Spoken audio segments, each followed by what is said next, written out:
بسم اللہ الرحمن الرحیم۔ ہم یہاں میدان احد میں جبل رمات کے اوپر کھڑے ہیں اور ہمیں یہاں کم از کم 3 گھنٹے سے زائد ہو چکا ہے کہ ہم نے یہاں پیچھے یہ سامنے احد پہاڑ ہے اور اس احد پہاڑ کا تذکرہ احادیث میں بڑا مفصل ہے اور کئی احادیث میں اس احد پہاڑ کا تذکرہ نبی پاک صلی اللہ علیہ وسلم نے کیا ہے۔ ایک حدیث میں یہ بھی فرمایا کہ یہ احد جو حبنا، یہ ہمارے ساتھ محبت کرتا ہے اور ہم اس احد کے ساتھ محبت کرتے ہیں۔ اور ایک حدیث میں نبی پاک صلی اللہ علیہ وسلم نے فرمایا، بخاری مسلم میں ہے کہ اگر تم لوگ یعنی صحابہ کے بعد والے لوگ انفق احدکم مثل احد، اگر صحابہ کرام کے بعد والے لوگ احد پہاڑ جتنا سونا خرچ کریں اور صحابی 1 مد جو خرچ کرے تو بعد والوں کا احد پہاڑ جتنے سونا صحابی کے 1 مد جو کا برابر مقابلہ نہیں کر سکتا۔ یہ مسلم کی حدیث ہے۔ آپ ذرا احد پہاڑ کا اندازہ کریں یہ کتنا بڑا ہے۔ ممکن ہی نہیں کہ کوئی ترازو ہو اور اس احد پہاڑ کو تولے، تو یہ وہ احد پہاڑ ہے۔ اس مقام پہ اسلام کی ایک اہم اور تاریخ ساز جنگ ہوئی، جہاد ہوا۔ نبی مکرم صلی اللہ علیہ وسلم نے خود کئی جہاد کیے اور کئی جنگوں میں آپ نے خود حصہ لیا، بلکہ اگر میں یہ کہوں کہ محمدی دعوت کی بنیاد جہاد پر ہے اور قتال فی سبیل اللہ پر ہے، یہ بالکل صحیح ہوگا۔ نبی مکرم صلی اللہ علیہ وسلم کی پوری زندگی قتال اور جہاد میں گزری۔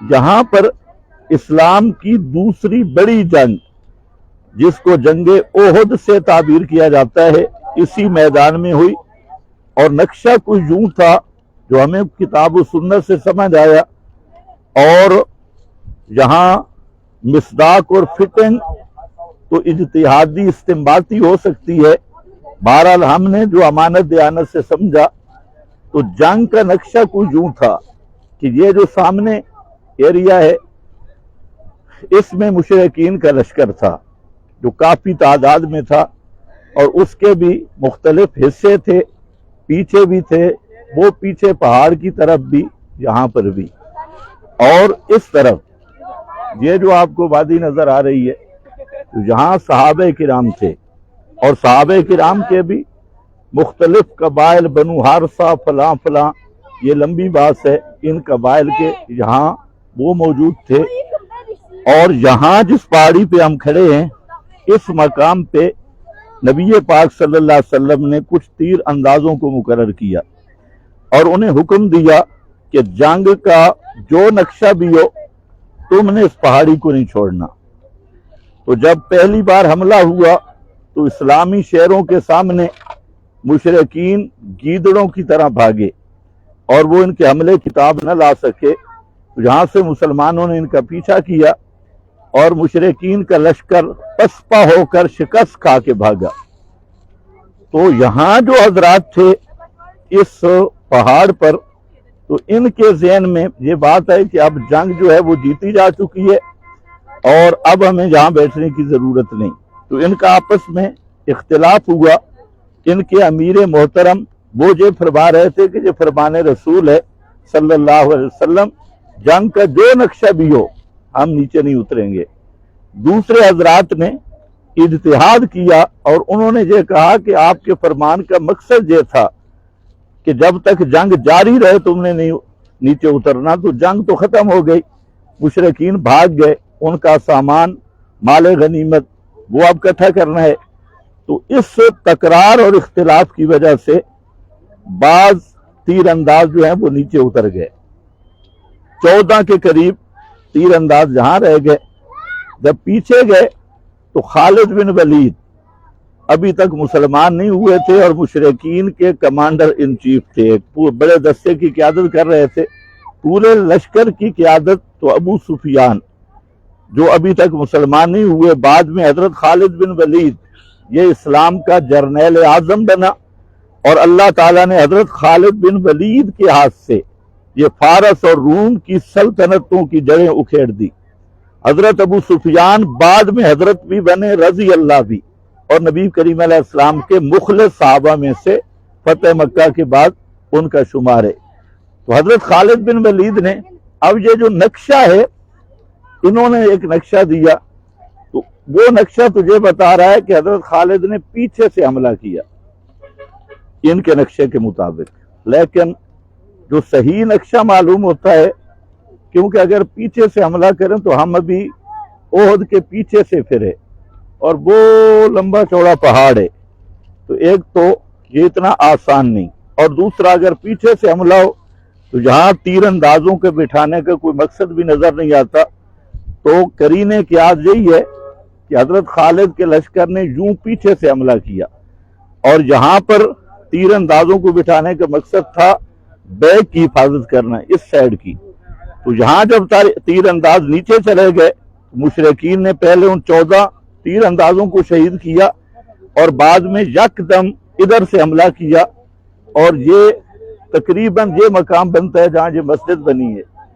تو اس مقام پہ پھر لڑائی ہوئی۔ حضرت حمزہ رضی اللہ تعالیٰ عنہ وہ بھی جہاں شہید ہوئے، اور 70 صحابہ شہید ہوئے۔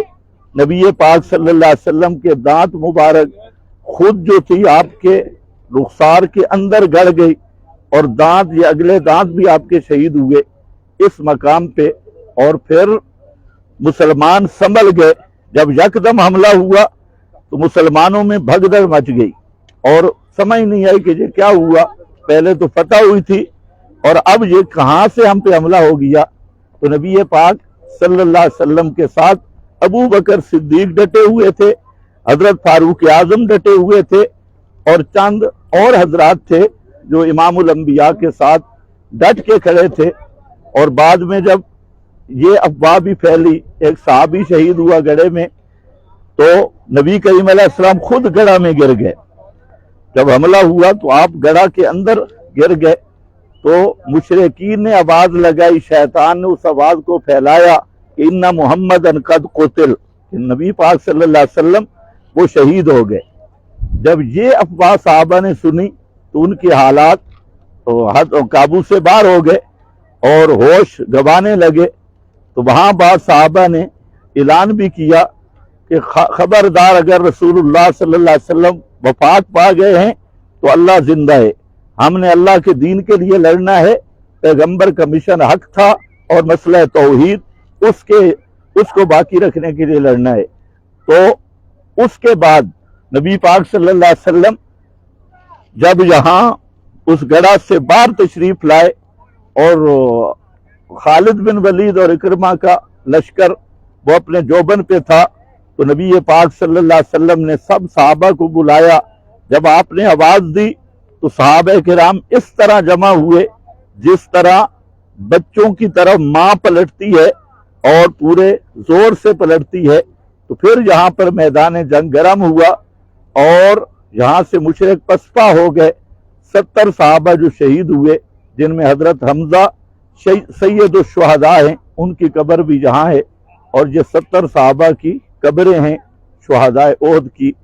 اور نبی پاک صلی اللہ علیہ وسلم یہاں کہیں پہاڑ پہ آپ بیٹھے، اور ابو سفیان نے اسی مقام پہ آواز لگائی جو بخاری میں ہے، اینا محمد اینا ابو بکر اینا عمر۔ تو جب ابو سفیان نے کہا اینا محمد، تو حضرت عمر کھڑے ہوئے، وہ بھی نبی پاک علیہ السلام کے ساتھ تھے۔ جواب دینے کے لیے آپ نے کہا اجلس، بیٹھ جاؤ۔ جب پھر اس نے کہا اینا ابو بکر، تو حضرت عمر پھر کھڑے ہوئے، جواب دینے کے لیے آپ نے کہا اجلس، بیٹھ جاؤ۔ پھر اس نے کہا اینا عمر، عمر کہاں ہے؟ تو حضرت عمر پھر کھڑے ہوئے، تو پیغمبر کریم نے فرمایا بیٹھ جاؤ۔ اب ابو سفیان نے کہا کہ اولو حبل، کہ حبل بابا نے ہماری مدد کی۔ حبل یہ حابیل شہید کے نام کا مجسمہ تھا جس کو جنگوں میں پکارتے تھے، حاجت روا، مشکل کشا اور فاتح سمجھ کے تو ابو سفیان نے کہا او لو حبل، آج ہماری حبل بابے نے، حبل شہید نے مدد کی ہے۔ جب یہ بات کی تو نبی پاک صلی اللہ علیہ وسلم نے حضرت عمر کو فرمایا قم یا عمر، یہ بخاری میں ہے، فرمایا کہ عمر کھڑے ہو اور ان کو جواب دو، اب مسئلہ توحید آ گیا۔ تو حضرت عمر نے جواب دیا اللہ اعلی و اجل، کہ مدد کرنے والا صرف اللہ ہے، اعلی و اجل، وہی اعلی ہے وہی اجل ہے۔ تو ابو سفیان اس نے پینترا بدلا اور کہا لنا عزا ولا عزا لکم، ہمارے مدد کرنے والی عزا فقیر نہیں ہے۔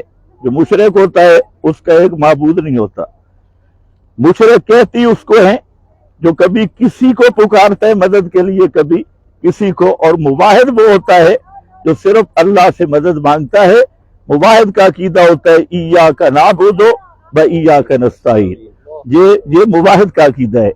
تو ابو سفیان نے پیترا بدلا اور کہا لنا عزا ولا عزا لکم، ہماری مددگار عزا فقیر نہیں ہے اور تمہارا کوئی عزا نہیں۔ تو حضرت عمر نے جواب دیا لنا مولا ولا مولا لکم، ہمارا مددگار اللہ ہے اور اللہ ہماری مدد کرنے والا ہے، اور تم اللہ کی مدد پہ یقین نہیں رکھتے، جن کو تم مددگار سمجھتے ہو مدد کر ہی نہیں سکتے۔ بھلا مولا لکم، تو یہ ابو سفیان کا اور حضرت عمر کا یہاں پر مناظرہ ہوا۔ ایک بات ذہن میں رہے، جہاں بعض لوگ کہہ دیتے ہیں کہ ہند نے حضرت حمزہ کا کلیجہ چبایا، تو یہ اس میں کوئی شک نہیں کہ اس وقت ابو سفیان مقابل فوج کا کمانڈر تھا، لیکن یہ ہند کا حضرت حمزہ کا کلیجہ نکال کے چبانے والی بات، اس کی کوئی سند نہیں ہے، یہ صرف خطیبوں کی بنائی ہوئی ایک کہانی ہے، اس کا نہ سند ہے نہ کوئی اس کا ثبوت ہے۔ تو بہرحال یہ اسلام کا وہ مارکہ ہے۔ اللہ تعالیٰ سے دعا ہے کہ اللہ تعالیٰ ہمیں پیارے پیغمبر کے نقش قدم پہ چلنے کی توفیق عطا فرمائے۔ وآخر دعوانا